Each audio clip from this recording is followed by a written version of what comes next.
Today, when we think of ancient Rome, this is what we see. A city of marble ruins, colossal amphitheatres and imperial power. A world of emperors and armies and lavish spectacle. All those gladiators fighting to their death. But what happens if we turn that upside down? We take a look at Rome from the bottom up. Hidden away all over the modern city, you can still find evidence for a very different ancient Rome. The forgotten voices of its bakers and butchers, its slaves and children. Gosh, this is a sad one. He lived for just 1 year. Fixit, annum, unum. The death of a baby. Here we've got a young slave girl, aged 17, Africana. She came from Africa. This wasn't just a mugging, this was mass murder. In this series, I've been exploring the lives of these ordinary Romans through the extraordinary stories they tell us on their tombstones. We've already seen how the empire turned Rome into the world's first global city, a place where 1 million people from 3 continents lived together, where life was full of luxury and laughter, but also disease and danger. In this final film, I want to delve even deeper and go behind the closed doors of the Roman home to lift the lid on their personal lives and prized possessions. It's a really, really precious piece because it's the only cradle to survive from the Roman world. And take you to meet some extraordinary, ordinary Romans who'll reveal an intimate, at times dark, but very surprising picture of the Roman family. Step through the front door into a Roman home and you'll find a place brimming with stories, from the shocking to the sweet. Loving couples, that's for sure, but also teenage pregnancies, abandoned babies, drunken housewives, runaway slaves, ménage à trois, and a very nasty case of domestic violence. Welcome to my Rome.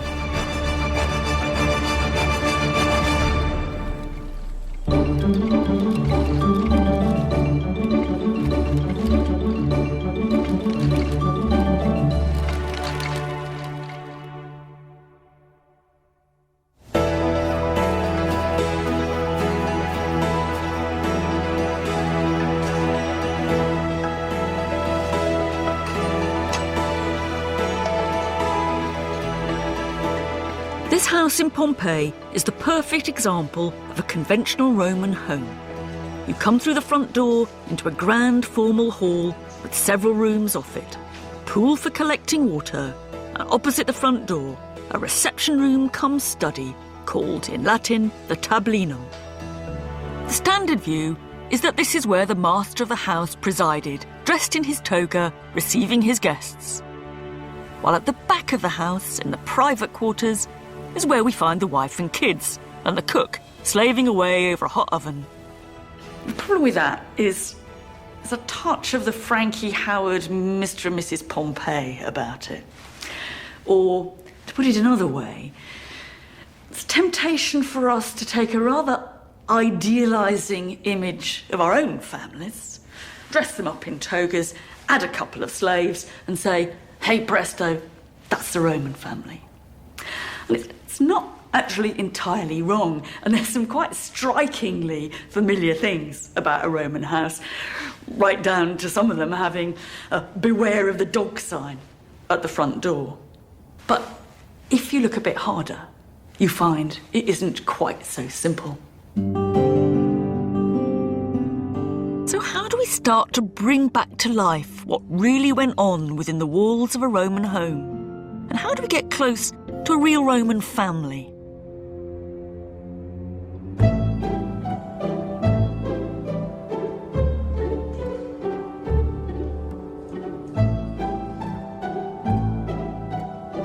Well, the best way is to look at what the Romans themselves tell us from beyond the grave.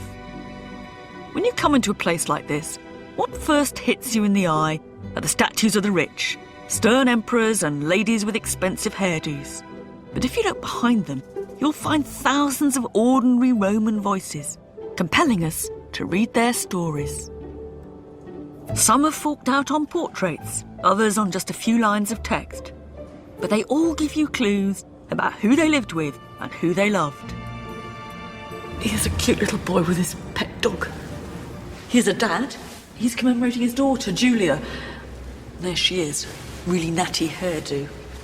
She must have been quite fashion conscious, I think.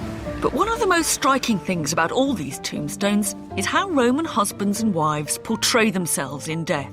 And if you want to know why we've inherited such a traditional view of the Roman family, then the best place to start is with Roman marriage. So this is one end of a big Roman marble coffin. We don't know who was originally inside it, but this end at least talks to us about marriage. Got a husband, wife, and they're holding hands. That's the absolutely classic image of the Roman married couple. It's really such a cliched logo of Roman marriage that stone carvers would have churned these things out by the dozen. This will all be prepared, and the stonemason will just put your faces onto the heads.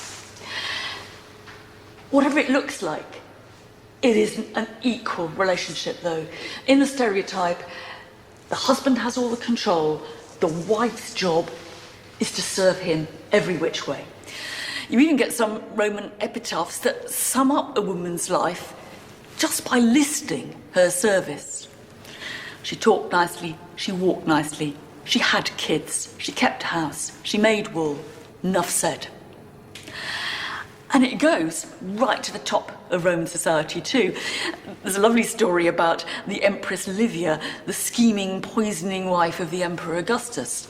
She's supposed to have taken great care that people saw her in the imperial palace itself, spinning and weaving the wool for her husband's togas. That was what Roman women were supposed to do. On the surface, then, these tombstones show us a rather poised, cool, even cold view of Roman marriage. But tombstones tend to give that impression even today. They trade in cliches. But there's plenty of other evidence that helps us get behind these stereotyped impressions. At the British Museum in London is a wonderful collection of Roman rings covered in the same imagery.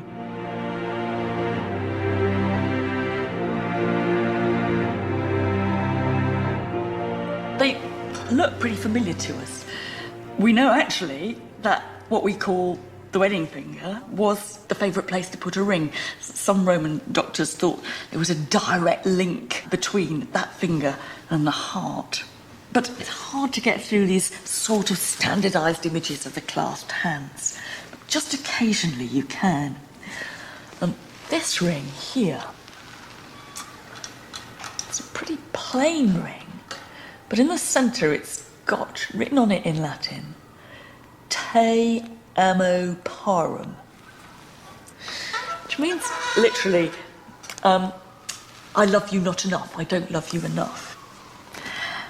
It's kind of slightly odd at first sight. It's particularly odd to imagine that you would give a rather expensive gold ring to somebody to say, here you are, have this lovely ring, but I don't care for you that much.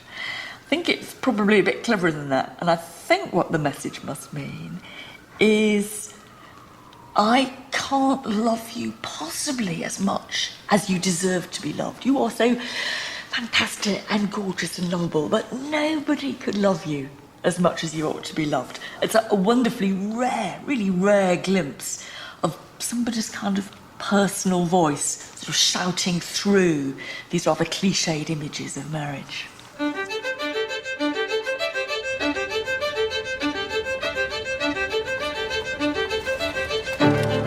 Ring hints at some of the passion you can find in Roman relationships. But it's also there if you look beyond the man's voice and think about it from the woman's side.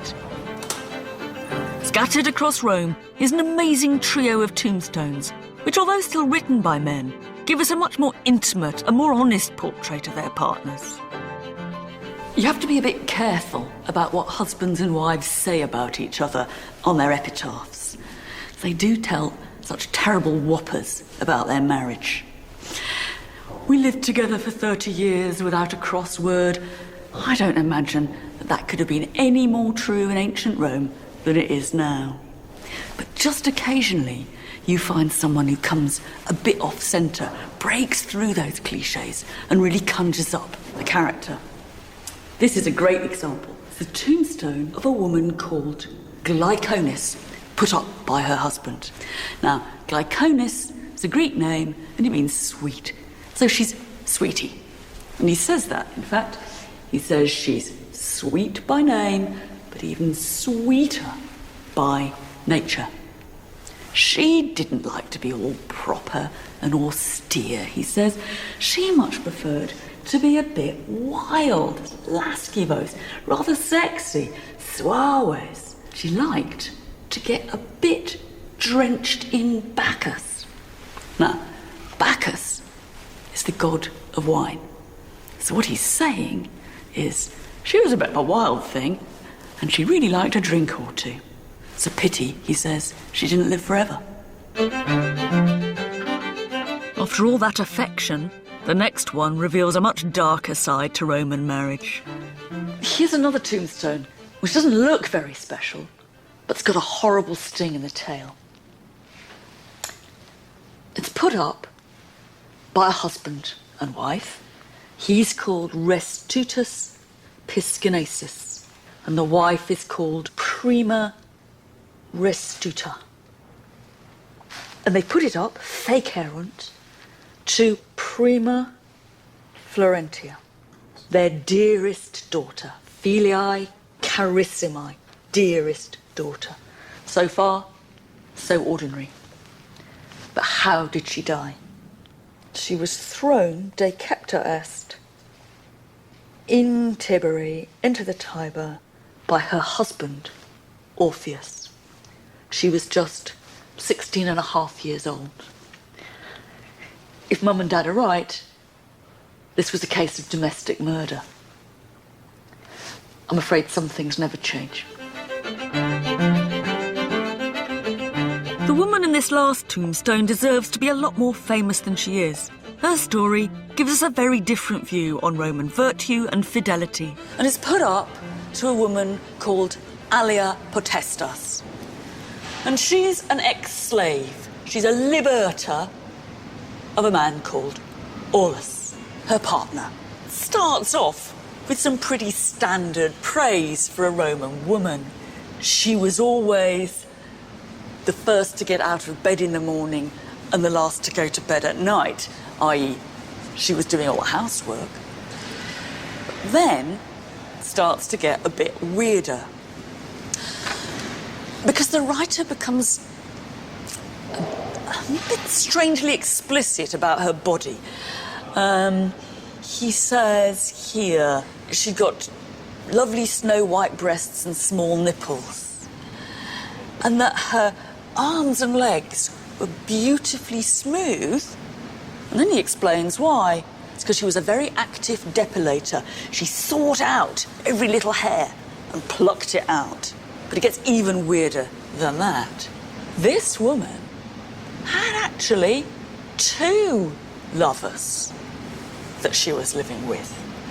One household held them all. Una domus held them all, and they lived in a spirit of perfect harmony. This is, in other words, a Roman ménage à trois. But after she died, the blokes went their separate ways, and they're now growing old apart.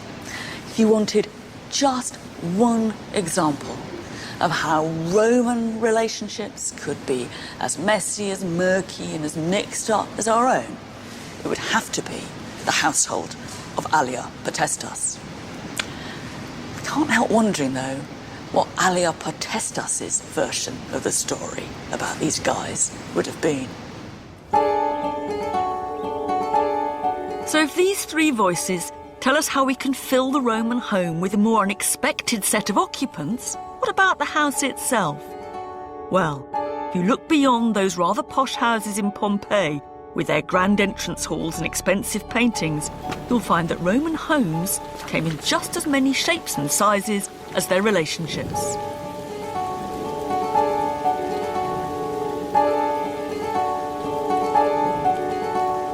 place was in multiple occupancy. It had 3 or 4 separate apartments. And actually the walls inside were partly made of wicker, the kind of ancient equivalent of prefab. But don't think dirt poor. There was a really pricey little collection of bronze statuettes found in there. This one is a pretty interesting one, actually, because it seems to be partly apartment block, but also partly lodging house, partly B&B.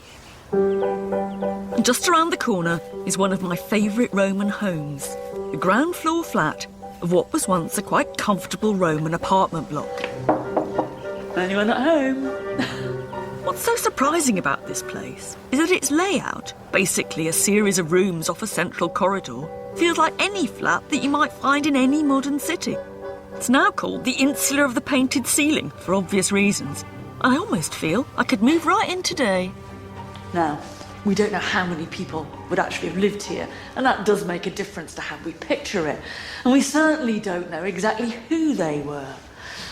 But I don't find it difficult to imagine Glyconis or Alia Potestas waking up early in a place like this. Point is that most Romans didn't live in those grand houses that you see in Pompeii. They had all kinds of variety of accommodation. Right at the bottom there were people who lived in slum tenements, in a room over the shop, or people who just bedded down under somebody else's staircase. And this is comfortably in the middle. This was someone's home sweet home.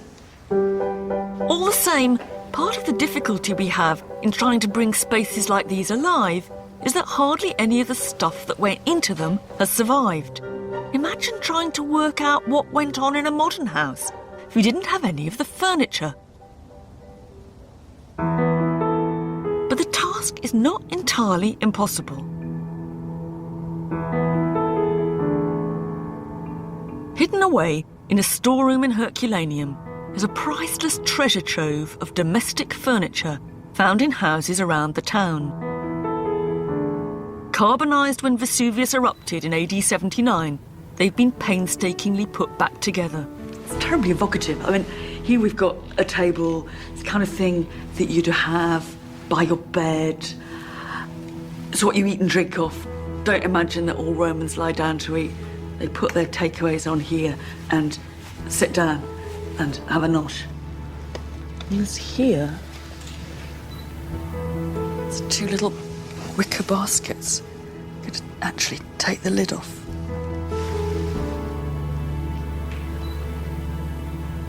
This is the kind of, it's just the stuff, the bric-a-brac that you'd find just in any Roman house. It's as close as you can get to a Roman furniture shop. There are table legs with stunning ivory decoration, others with strange dogs carved all over them. There's what we'd call a sofa bed, which you can still see was beautifully inlaid. Even a perfectly preserved cupboard that I guess once held all sorts of trinkets. God, it's beautiful. You can see all the little bone hinges and the little handle.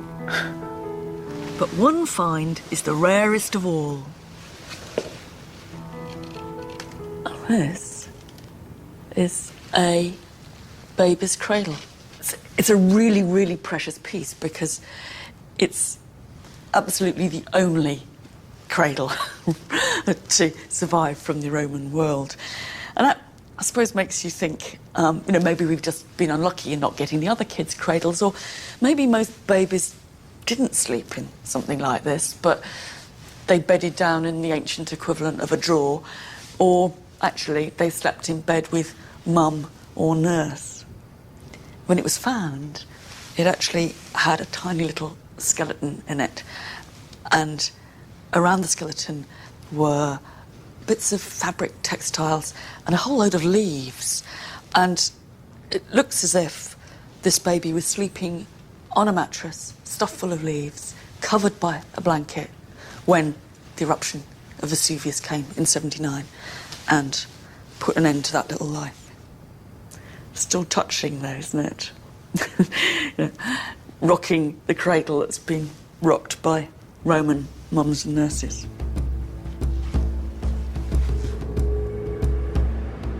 For me, that collection of furniture is a symbol of all the things we can put back into the Roman home if we try. Not just the clutter, but husbands and wives and their messy relationships too. But seeing a child's cradle up close reminds us not to forget the children in the Roman household. That baby, of course, didn't survive the eruption of Vesuvius. But if it had, how different would its childhood have been from our own?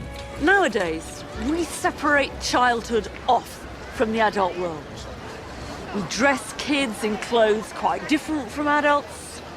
We give them their own entertainment, their own books. We even feed them different food. And in the last 50 years, we've even invented the category of the teenager. In ancient Rome, childhood was quite different. We hardly ever see or hear the kids in the Roman home. They're usually cast out at the back of the house, rarely mentioned. Today, the only way we can hear their voices is to look at the dead ones. These books hold a record of over 30,000 tombstones from the city of Rome, every age, sex and walk of life. But what hits you first is the sheer number of child tombstones. There's just hundreds and hundreds of them. I mean, here's little Titius Eutychus. He lived to be just 4. And here's Titius Phosphorus. He made it to 5. And over the page, Titia Regilla. She was 1 year old, 5 months and 11 days. And that's only a few of the T's. It all fits absolutely with what we know about child mortality in Rome. At least half the kids wouldn't have lived till they were 10. A third wouldn't have made it to their first birthday. And I think you have to have a heart of stone not to be moved by that statistic. All the same, it isn't quite all gloom and doom. My absolute favourite is tremendous character. A little girl who died when she was just 5, but we can really get a sense of her. She was called Gaminia Agathae Martyr. Turns out she was a bit of a tomboy. I had a pueri Waltram, the face of a boy. But I was a gentle soul, ingenio doculi. I was pretty, and I got a bit spoilt, veneranda. I had red hair, cut short on top, but I let it grow long down the back. And then she says, "Don't grieve too much for me. Have a drink. And don't be too sad at the rest that my little body's having." It's, as it were, speaking to her relatives. There's also a message there, I think, for us. Because although these tombstones are kind of obviously about death, for me, they also reek of love, of warmth, actually, of life. So what happened if kids like little Gemina Martyr did survive? Are we talking school, or did Roman parents have something else in store for them? Well, rather predictably, it depended on where you were in the pecking order. In their labs on the outskirts of Rome, a group of Italian anthropologists have analysed over 6,000 Roman skeletons dug up in and around Rome over the past century. Alongside full adult skeletons are some rare child bones found in poorer graves.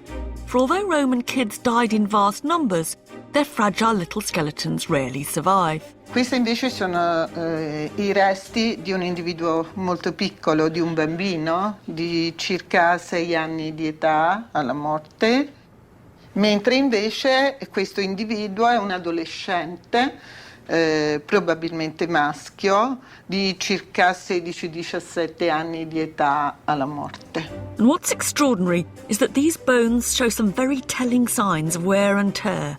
Questa tibia è di un individuo appunto di circa 16 anni di età e dal tipo di alterazione presente noi possiamo ipotizzare che le gambe di questo adolescente siano state sottoposte a sforzi molto gravosi. È un'alterazione, si vede, estremamente evidente, e nonostante l'individuo sia di un'età molto giovane. So this guy has been doing hard work with his legs for many years and he's only 60. Ancora prima questo poverino, che pur essendo morto ad un'età così giovane, è un bambino a circa 6 anni di età, e comunque è riuscito, poverino, nelle sue ossa ad avere già i segni di un'attività pesante. Now, you couldn't get those kind of lesions just by playing football or skipping, or this has to be hard manual work. Sia per il sito dove sono stati trovati questi individui, una fullonica, sia proprio per il tipo di lesione che questo individuo potesse lavorare in questa fullonica.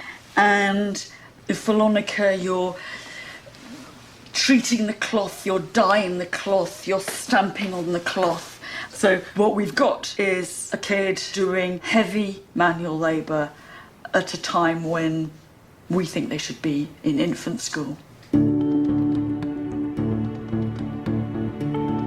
Also found by Paula's team, in the grave of a 1-year-old girl, was a strange collection of trinkets that once formed a gorgeous little necklace. They look pretty innocuous. There's an amber rabbit, a figurine of an Egyptian god, a mini phallus and some beads. But hidden within them is a much darker story. These are what the Romans would have called crepundia. They'd have been strung together and worn round the neck of a child. So they're half toy, half amulet or lucky charm. But they also have a part to play in one aspect of Roman culture that we find rather shocking, and that is child exposure. What that means, if in Rome you have a child you don't want, you can just throw it away on the street, on the rubbish dump. And that's where the crepundia come in. Because some parents were supposed to have left these babies out with their crepundia round their necks as a kind of link to their birth family, to their original identity.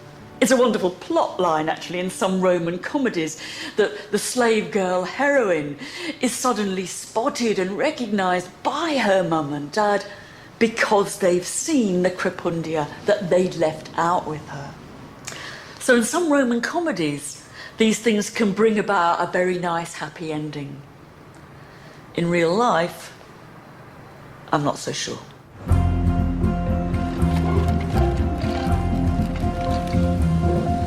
The unavoidable fact, then, for Roman kids in poorer families is that if you weren't exposed, and let's be honest, we don't know how many babies really were, they were put to work as soon as they were fit and able, perhaps as early as 5.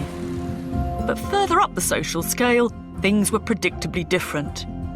In the centre of Rome, in a covered arcade just behind the Forum, we can still find evidence of a Roman school. All over its plaster walls, you find writing, drawing, and even caricatures of the schoolmaster, which reminds us just how little kids have changed. Here's a great picture of a bloke with a big beard, full on. Here we're in Rome, a Willy. What you've got here is people's letter practice, A, B, C, D. You've also got little snatches of Latin poetry written. What it looks like to me is an old-fashioned school desk. And that, in a way, is exactly what it is.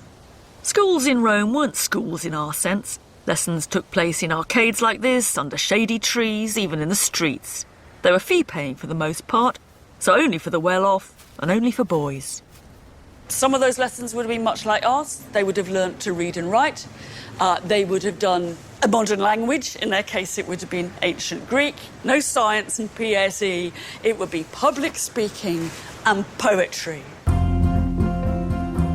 And An image of a Roman school in action still survives.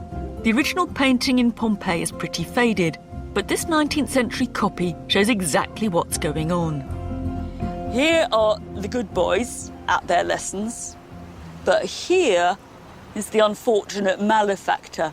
He's the one who must have been caught doing a caricature of the master on the wall. He's being beaten. He's being held down by two of his fellow pupils, and he's been stripped down to his pants. Well, they're sort of pants. And the master here is whacking him, and he's clearly screaming. This was such a well-known form of Roman corporal punishment that it even had its own name, catomus. And perhaps it's not surprising that one favourite nickname for a schoolmaster in Rome was plagosus, whacker. For wealthy Roman families then, rote learning and discipline was the ideal boy's education. But it also served as an ideal to families trying to climb the social ladder. The best way to put a human face to this story is to pay a visit to one of my favourite characters, a real Roman schoolboy, the son of ex-slaves, whose memorial can still be found overlooking a square in central Rome. I've come here to meet up with this little lad. Sulpicius Maximus was his name, and he was something of a Roman child prodigy. Aged just 11, he entered a grown-up poetry competition, a sort of Rome's Got Talent. But stardom was not to come. He died, and his mum and dad put up this great memorial to him. It says up there that he died of too much study, but I can't help thinking he might have been a bit of a victim of pushy parents. Sulpicius's original memorial is now in an unloved corner of a Rome museum, but it's a chance to meet the boy face to face. His story makes me wonder what life was really like for kids like him in families desperately trying to get on. Were you never naughty? Did you ever refuse to do your homework? Did you never lose your school shoes? I can't help thinking that life in Sulpicius's household wasn't quite what his parents wrote it up to be. But all the same, there is a sense that childhood, as a category that we know, didn't really exist in the Roman world. I mean, look at him.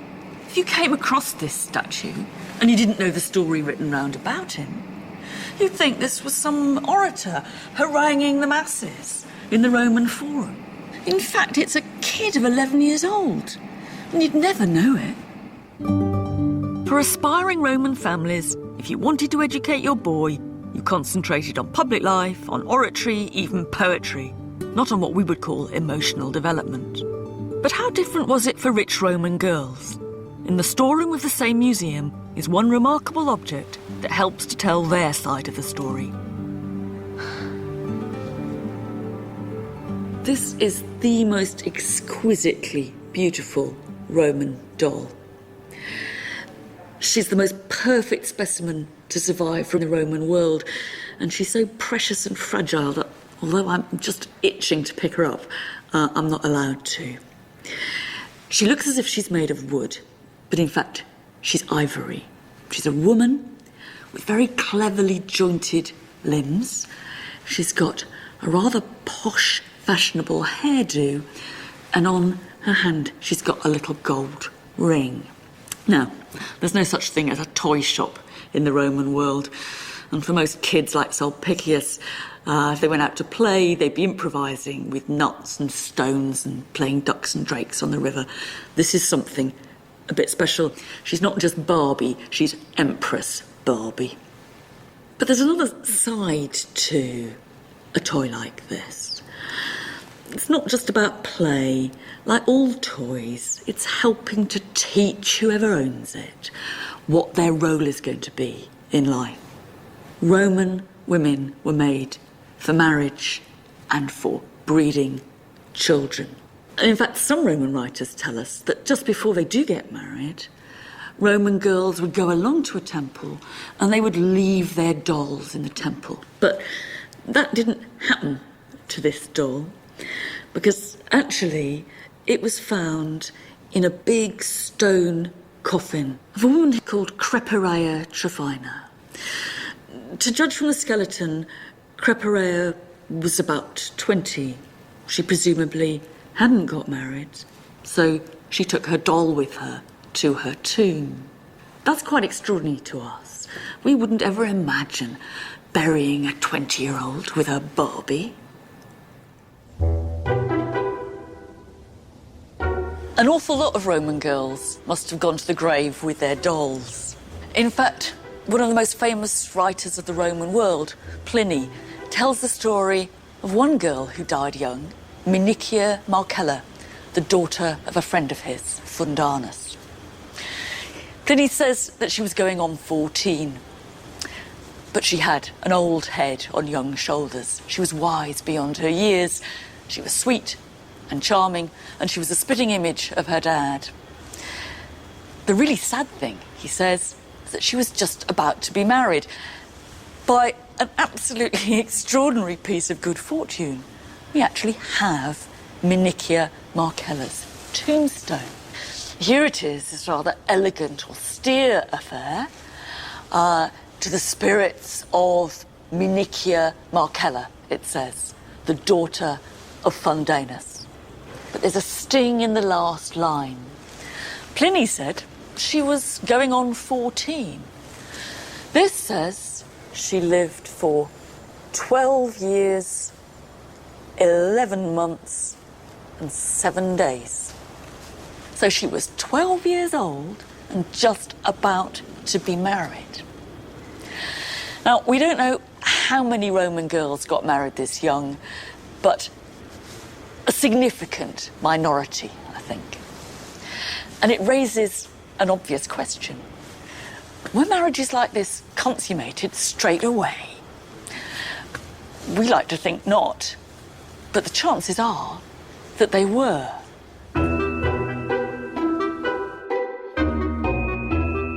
When you put all these children together, our child workers, child poets and child brides, Roman childhood can appear a pretty brutal phase of life. But I don't think we should get too carried away.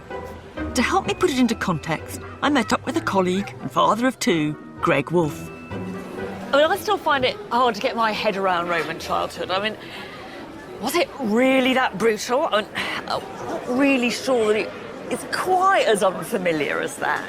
Some bits were brutal and some bits were different, but a lot is just the same. They had a childhood, even if it's a bit shorter than the childhood that our kids have. But they're not the kind of protected species that modern Western kids. That must be right. They haven't got a kids' room full of kids' stuff. They don't have kids' entertainment. They don't have kids' clothes. Maybe just a few children of the very rich with their Greek pedagogos slaves taking them to school and their wet nurses. But most children are just doing what adults did in the same places with them. We're undergoing a huge transition from a world where lots of children are born and lots of them die, where they're fully part of the world of the adults, to a world where not many children are born and most of them survive and their childhoods are prolonged to a point which Romans would have thought was well into young adulthood. Yeah. If you reckon that, half of them, at least half of them, are going to be dead before the age of 10, what does that do to the relationship between parents and kids? I think there were tragedies when you lose a child in any society, any period, and when Romans lost their children, we know sometimes they were devastated. But it was a normal tragedy. It was the same tragedy that the other families on your street had. It's the same tragedy your parents had. And the tombstones kind of show us, really, don't they, that even if it happens often, it still is terribly hurtful. It isn't in some ways half as unfamiliar as we like to make it, because I was struck by the tombstone up on the wall of this bar up there. It was obviously mum and dad, a little kid, and he's holding a dog, he's holding his pet. And you can sort of recognise that as mum, dad and child with all the things that we think go with it. The difference is the project of having that is much more risky. It's much more precarious existence. Yeah, I mean, really the bottom line is Roman childhood, a big risk. Of course, we mustn't forget that for a Roman woman, the risk was not just child rearing, it was also child bearing. In a world with little medical care as we know it, Roman pregnancy wasn't always straightforward. One of the most suggestive objects to open up this world to us is an eerie-looking medical instrument found in Pompeii.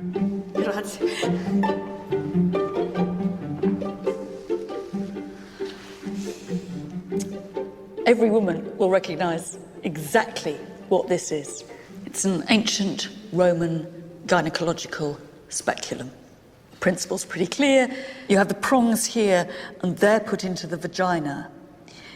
You then turn the screw, which opens the prongs and so extends the vagina so you can examine the woman. We all know how it works. I don't need to demonstrate it. It's a rather nice one, decorated at the top. I think this was a rather pricey doctor who owned this, with rather expensive female clients. I don't think this got shoved up any poor woman. But I think we shouldn't get carried away with the familiarity. One of the nastiest bits of Roman literature that I've ever read, and there's plenty of nasty bits to choose from, describes what you do when you can't get a baby out of a woman, when the baby's got stuck and you want to save the mother's life. You put a speculum up, you get a sight of what's going on. You then put a hook into the woman and try to pull the baby out. You'll kill it in the process. It's going through its eye, its skull.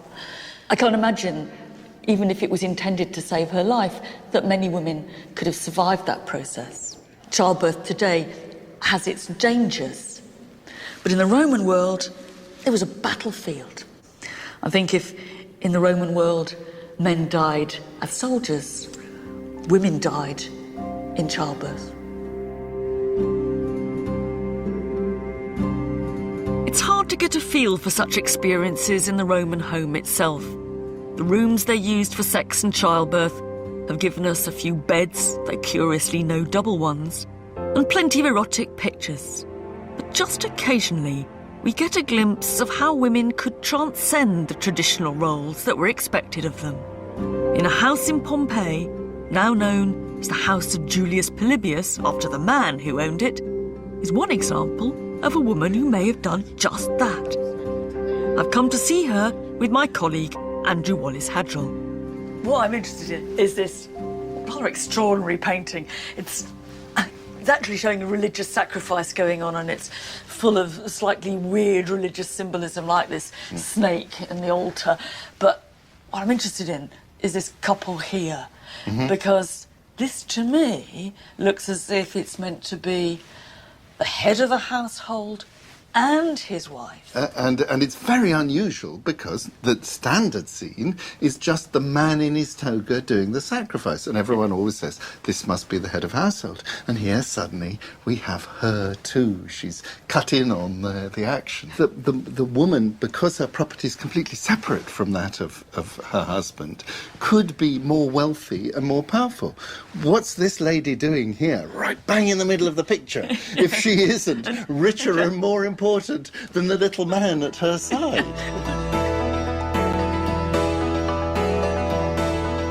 So in some cases, it is possible to turn upside down the traditional roles in the Roman household. But there's still one part of the Roman home that feels completely alien to us, the part that actually made it function. And by that, I mean the slaves.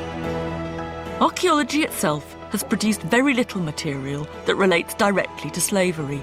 But tucked away in a Roman museum is one rare object that speaks volumes about its dark side. You'd think this was a Roman dog collar, a band of iron and a little metal tag on it. And on the tag, it's written in Latin, Fugi, teneme. I've escaped.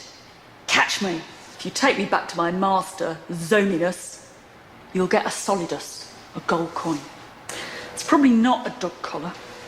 It's probably the collar of a Roman slave. Admittedly, it's quite small, but things like this have been found around the necks of human skeletons. And actually, the fact that we can't really be sure whether it's a slave collar or a dog collar tells us quite a lot about Roman slavery and the inhumanity that it invoked. There's a horribly touching story about the Emperor Hadrian, who got cross with one of his slaves, so cross that he gouged his eye out with a stylus pen. Hadrian instantly felt apologetic, sorry, humbled by what he'd done, and he said to the slave, "Have any present from me, I'm so sorry, have anything that you want." The slave remained quite dumb. Hadrian pressed him, said, "I'll give you anything." And the slave said, "I just want my eye back." So it's not hard to see why Roman slaves might have wanted to escape, and why Roman masters might have wanted to tag their slaves as their property, either this way or perhaps with branding or tattoos. My hunch, though, is that fewer actually escaped or even tried to escape than we like to think. My guess is that most slaves showed their resentment against their masters by much more kind of domestic sort of warfare. They'd have pilfered things, they'd have broken the precious ornaments, they'd have pocketed the loose change, and I expect they'd have spat in the master's soup.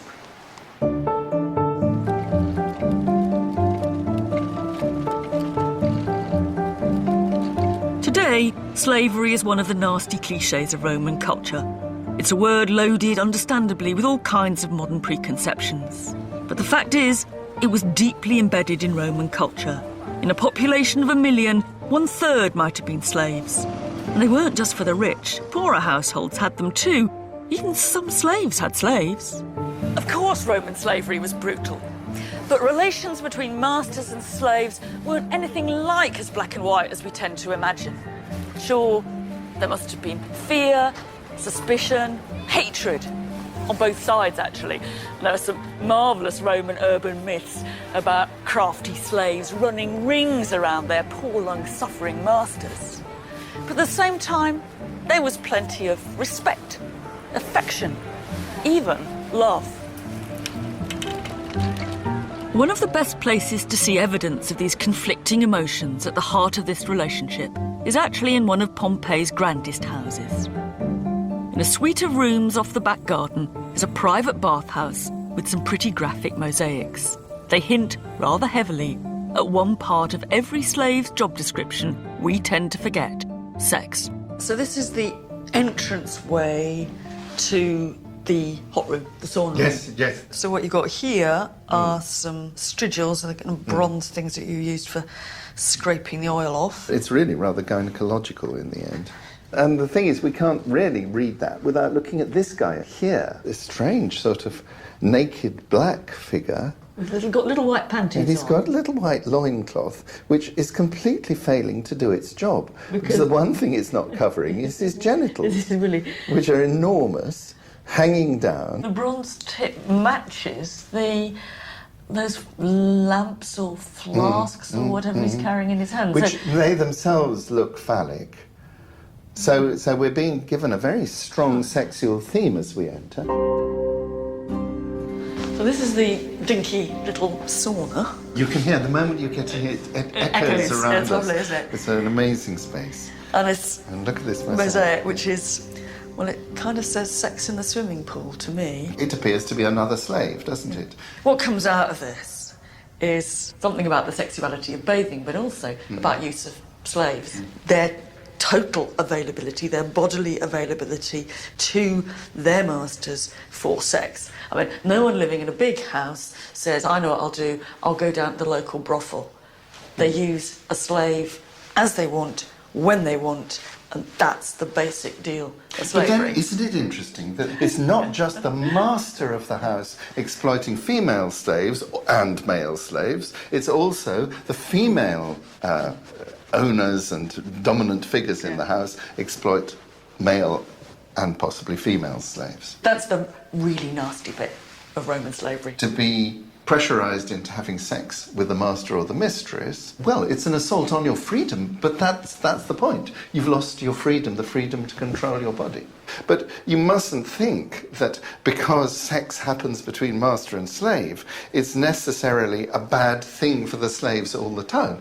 What about the fact that we constantly find slaves marrying their masters? Yeah. Sex is a way of earning money, but it's also a route to freedom. And that's the great paradox about Roman slavery.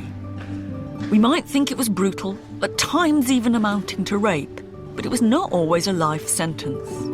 And if you look at the tombstones, what's striking is that the majority of those that survived from the city of Rome belonged to ex-slaves. They were freed in their thousands. Here's a lady with a really great name. She's an ex-slave, she tells us, a liberta, and her name is Vetia Erotici. I like that name. Here's a nicely complicated one. It's a tombstone put up by an ex-slave, a libertus, to his own slave, and was very dear to him, Carissimo. This is a woman with an interesting job. She's called Dorcas, and she's the ex-slave of Julia Augusta. That's the Empress Livia. What was her job? She was an ornatrix. She was the Empress's hairdresser. Nice work if you could get it. This one's a nice picture. It's from a tombstone. Shows a husband and wife, I guess, having a banquet. But it's the little chap on the left that I'm interested in. He's serving at table. And he must be a young slave boy. There was thousands and thousands like him at Rome. I don't know exactly where they all came from, but almost certainly not all of them from the slave market, as we like to think. Probably the majority of them would actually have been born in the household. And like this little guy, they'd have got pretty up close and personal with their owners. Wait at table, wet nurses, tutors, nannies. And it starts to give us a different slant on Roman slavery, and it helps to explain why you could get quite strong bonds of affection between owners and their slaves. And actually, the Roman word for family, familia, doesn't just include husband, wife and a couple of kids. It also includes the slaves.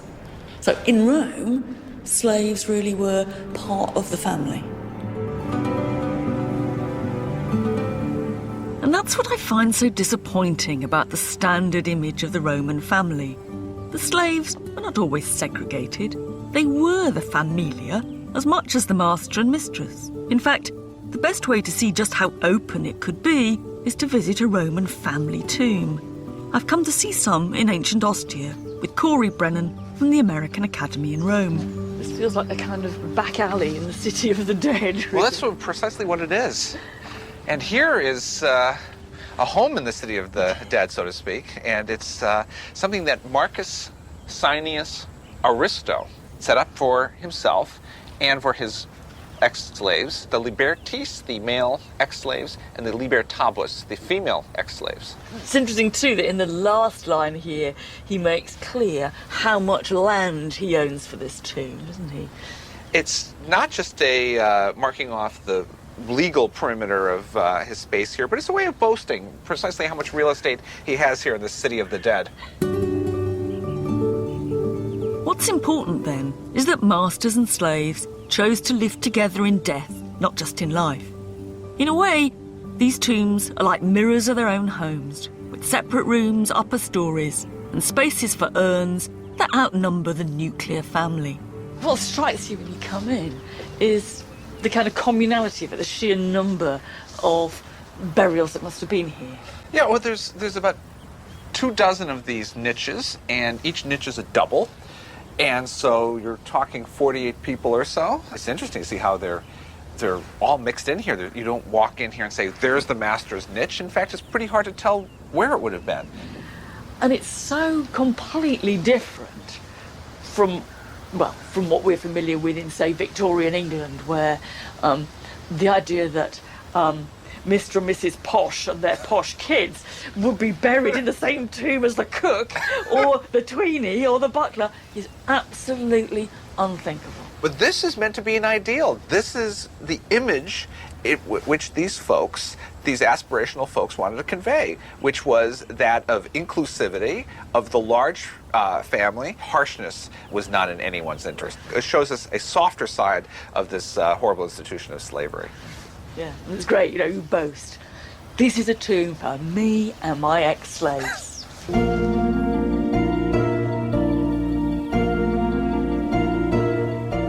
But it wasn't always happy families, as the unusual tombstone of a little girl called Junia Procula tells us. Its storyline reads like a Roman soap opera. The stone was put up by her father, a man called Euphrosyne. And he was putting it up for the little girl and eventually for himself and for somebody else whose name has been hacked out. That's puzzling. Why has it been hacked out? On the back of the stone, the puzzle's solved. Because there's another text written there. And what we can see has happened is that Euphrosyne had had a slave called Acte. He'd freed her, he'd married her, they'd had the kid had died, and then things had gone very badly off the rails. He's cursing her on the back. These are the eternal marks of infamy, he says, on that ex-slave of mine, who was a poisoner, who was perfider, who was faithless, who was dolosa, who was deceitful. And then he really curses her. He says, I'm bringing a nail and a piece of rope so that she can hang herself. And I'm bringing picem candentem, burning pitch, to consume her awful heart. What on earth had happened? Well, he then explains. She had gone off with an adulterer, secuta adulterum. And what is more, she'd pinched two of his slaves, a boy and a girl. She left behind poor old Euphrosyne, lying in bed, robbed, all alone, an old man. Now, we've got to remember that we don't know Acte's side of this story, and that might have been very different. But what is clear is that one man's domestic fluidity could be another man's domestic mess. In a way, that's the Roman home in a nutshell. For sure, it was a place inhabited by the traditional Roman clichés, the pompous husbands in their togas and the dutiful wives weaving their wool. But it was also far more intriguing, especially if we put back all the clutter and the cradles and the topsy-turvy relationships. And above all, the extraordinary voices of the Romans themselves that still talk to us after 2,000 years. I lived on lucrine oysters. It's the very best. Life snatched away from him. And she had gone off with an adulterer, secuta adulterum. Menophilos. And I don't any longer have those awful aching feet. This is the monument of the baker. Get it? She much preferred to be a bit wild. Let's give a Roman ménage à trois. And what they tell us is that ordinary life in ancient Rome was as wonderfully mixed up, as messy, and as emotional as our own. It's almost as if they're holding up a mirror to us and our own lives. And they're speaking to anyone with the time to stop and listen to them. Turns out, that's you and me.